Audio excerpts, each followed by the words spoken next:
Tetaplah menghijau kebun sawit di bumi pertiwi. Indonesia adalah negara yang kaya akan flora. Ada lebih dari 25.000 jenis tumbuhan tersebar dari Sabang sampai Merauke. Dari sekian ribu jenis tumbuhan tersebut, salah satunya adalah kelapa sawit. Ya, kelapa sawit merupakan tumbuhan yang menghasilkan produk minyak sawit, baik CPO maupun PKO. Indonesia adalah produsen terbesar minyak sawit di dunia, sehingga minyak sawit menjadi salah satu penyumbang terbesar devisa negara. Data dari Gabungan Pengusaha Kelapa Sawit Indonesia menunjukkan produksi CPO Indonesia di tahun 2019 adalah sebanyak 40 juta ton. Angka tersebut mengalami kenaikan dari tahun 2018 dan 2017.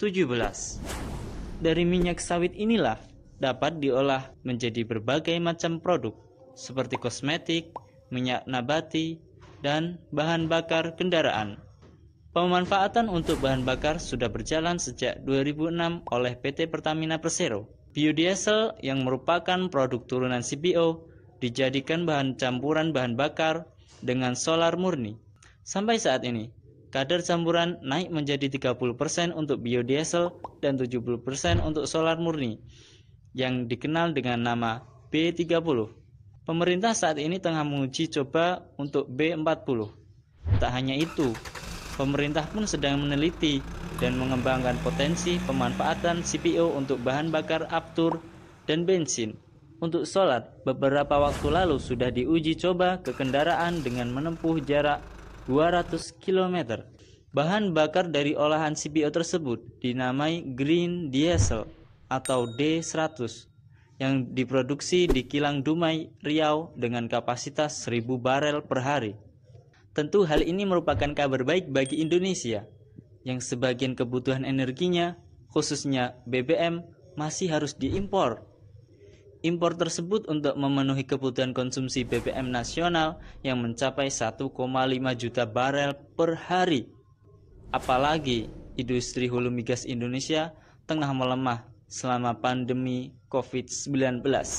Produksi minyak dari lapangan migas di Indonesia turun sehingga berpotensi membuat angka impor minyak mentah dan BBM membekak di masa mendatang.